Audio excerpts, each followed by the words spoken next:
ஆண்டவராகிய இயேசு கிறிஸ்துவின் நாமத்தில் காலை வாழ்த்துக்கள். இன்றைய மன்னா, என் நோவு நித்திய காலமாகவும் என் காயம் ஆறாத கொடிய புண்ணாகவும் இருப்பானேன். எரேமியா 15:18. இந்த காரியத்தை நீங்கள் பார்த்தீங்கன்னா, யாருடைய நோவு, யாருடைய காயும்போது எருசலேமின் பாவங்கள் அப்படின்னு சொல்லி போடப்பட்டிருக்கு.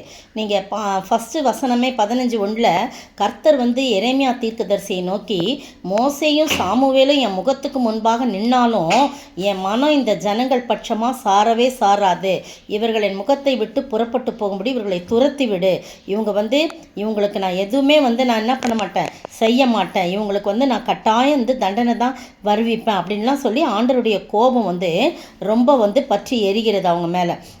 ஏன்னா எசேக்கியாவின் குமாரனும் யூதாவின் ராஜாவுமாகிய மனாசே எருசலேமில் செய்தவைகளின் நிமித்தம், மனாசே பாருங்க, எருசலேமில் செய்தவைகளின் நிமித்தம் அவர்களை பூமியில் உள்ள எல்லா ராஜ்யங்களிலும் அலைய பண்ணுவேன்.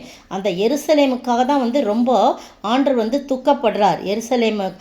எருசலேம் உள்ள ஜனங்கள் அவ்விதமாக ஆண்டவருக்கு விரோதமான காரியம் செய்கிறாங்க. பாருங்க, அடுத்த வசனம் 5ஆம் வசனம், எருசலேமே யார் உன்மேல் இறங்குவார்கள், யார் உன்மேல் பரிதபிப்பார்கள், யார் உன்னிடத்துக்கு திரும்பி உன் சுக செய்தியை விசாரிப்பார்கள்? நீ என்னை விட்டு பின்வாங்கி போனாய், ஆகையால் என் கையை உனக்கு விரோதமாய் நீட்டி உன்னை அழிப்பேன். நான் பொறுத்து இளைத்து போனேன் என்று கர்த்தர் சொல்கிறார். எவ்வளோ பயங்கரமான வார்த்தை பாருங்கள். உங்களுக்காக நான் பொறுத்து நான் இளைத்து போனேன், சோர்ந்து போனேன். இளைத்து போகிறேன்னா சோர்ந்து போனேன். நீங்கள் என்னை விட்டு விலகி போயிட்டீங்க, பின்வாங்கி போயிட்டீங்க, என்கிட்ட நீங்கள் சேரவே இல்லை, என்னை விட்டுட்டு நீங்கள் எதையோ பார்க்குறீங்க அப்படின்னு சொல்லி நிறைய சாபங்கள், நிறைய காரியங்கள், கர்த்தருடைய கோபம் அதில் இருக்குது. பாருங்கள், எத்தனை விதவைகள் இருப்பாங்க, அப்படிலாம் நிறைய காரியம் அதில் போடப்பட்டிருக்கு. அப்படி போட்டுட்டு தான் இந்த அவங்க சொல்கிறாங்க, என் நோவு நித்திய காலமாகவும் என் காயம் ஆறாத கொடிய புண்ணாகவும் இருப்பானேன். நீர் எனக்கு நம்பப்படாத ஊற்றை போலவும் வற்றி போகிற ஜலத்தை போலும் இருப்பீரோ கேட்குறாங்க. ஆண்டவரை பார்த்து கேட்குறாங்க. அப்போ இது நிமித்தம் நீ திரும்பினால் நான் உன்னை திரும்ப சீர்படுத்துவேன். ஆண்டவர் சொல்கிறார் பார்த்தீங்களா. அவங்க கேட்ட உடனே, நீ மனம் திரும்பினா நான் உன்னை சீர்படுத்துவேன், என் முகத்துக்கு முன்பாக நீ நிலைத்திருப்பாய், நீ தீழ்ப்பானதென்று விலையேற பெற்றதை பிரித்தெடுத்தால் என் வாய்ப்போல் இருப்பாய். நீ அவரிடத்தில் திரும்பாமல், அவங்ககிட்டலாம் திரும்பாமல் அவர்கள் உன்னிடத்தில் திரும்புவார்களாக என்று கர்த்தர் சொல்லுகிறார். பார்த்தீங்களா. உன்னை இந்த ஜனத்துக்கு எதிரே அரணான வெண்கல அலங்கமாக்குவேன். அவர்கள் உனக்கு விரோதமாக யுத்தம் பண்ணுவார்கள், ஆனாலும் உன்னை மேற்கொள்ள மாட்டார்கள். உன்னை ரட்சிப்பதற்காகவும் உன்னை தப்புவிப்பதற்காகவும் நான் உன்னுடனே கூட இருக்கேன் கர்த்தர் சொல்கிறார். அப்படி சொன்னவர் பாருங்கள் எப்படி சொல்கிறார். அப்போ மனம் இறங்கி மனம் மாறி, மனம் மாறுதலை நம்ம இடத்துல எதிர்பார்க்கிறார். நீங்கள் திரும்புவீங்க, நான் பார்த்து சோர்ந்து போனேன் அப்படின்னு சொல்கிறார். பொறுத்து சோர்ந்து போனேன், நீங்கள் திரும்பவே இல்லையே. ஆனால் இந்த இடத்துல ஜனங்கள் என் நோவு நித்திய காலமாக என் காயம் ஆறாத புண்ணாகவும் இருப்பானே. நீர் எனக்கு நம்பப்படாத ஊற்றை போலவும் வற்றி போகிற ஜலத்தை போலவும் இருப்பீரோ அப்படிலாம் கேட்ட உடனே ஆண்டவர் சொல்கிறார், இல்லை, நீ மனம் திரும்பினா நான் உன்னை திரும்ப சீர்படுத்த. நீங்களும் நானும் இந்த நாள் காலை வேளையில் கூட ஆண்டவரிடத்திலே திரும்பும்போது அவர் நம்மை சீர்படுத்துகிறவராயிருப்பார். அவர் முகத்துக்கு முன்பாக நாம் நிலைத்திருக்கிறவராக இருப்போம்.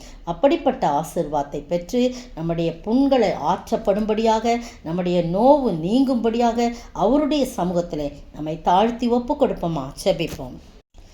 இத்தனை நேரம் உன்னை அழைத்தார், இத்தனை காலம் நீ தள்ளலாமோ? யோனாவை போல நீ போனாயல்லோ, இயேசு பரன் வாக்கு வெறுத்தாயல்லோ.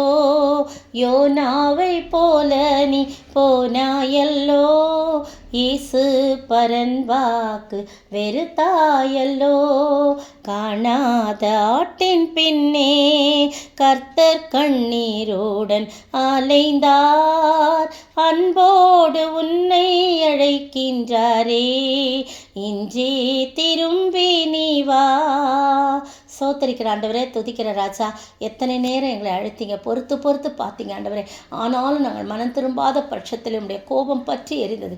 ஆனால் நாங்கள் உம்மிடத்திலே திரும்பினால் நீர் சீர்படுத்துவேன்னு சொல்கிறீங்க. உங்கள் முகத்துக்கு முன்பாக எங்களை நிலைத்திருக்கும்படியாக செய்வேன்னு சொல்கிறீங்க. இந்த காலை வேளையில் நாங்கள் கர்த்தாவே எங்களுடைய பாவ குற்றங்களாம் உணர்ந்து உங்களுடைய பரிசுத்த பாதையில் கர்த்தாவை நடக்க நீர் உதவி செய்ய வேண்டும் என்று, அதன் மூலம் எங்களுடைய காயமும் புண்ணும் மாறும்படியாக, எங்களுடைய நோவு நீங்கும்படியாக, பாவத்தினால் வந்த காரியங்கள் எல்லாம் நீங்கும் நீங்கும்படியாக நீர் உதவி செய்ய வேண்டும் என்று கர்த்தரும் மீட்பரும் ராஜாமா இயேசு கிறிஸ்துவின் விலையேற பெற்ற நாமத்தில் ஜெபிக்கிறேன் பிதாவே, ஆமேன். நேற்றைய பதில் சகரியாவின் தந்தை பரகியா. மத்தேயு 23:35. இன்றைய கேள்வி, யார் ரட்சிக்கப்படுவான்? யார் ரட்சிக்கப்படுவான்?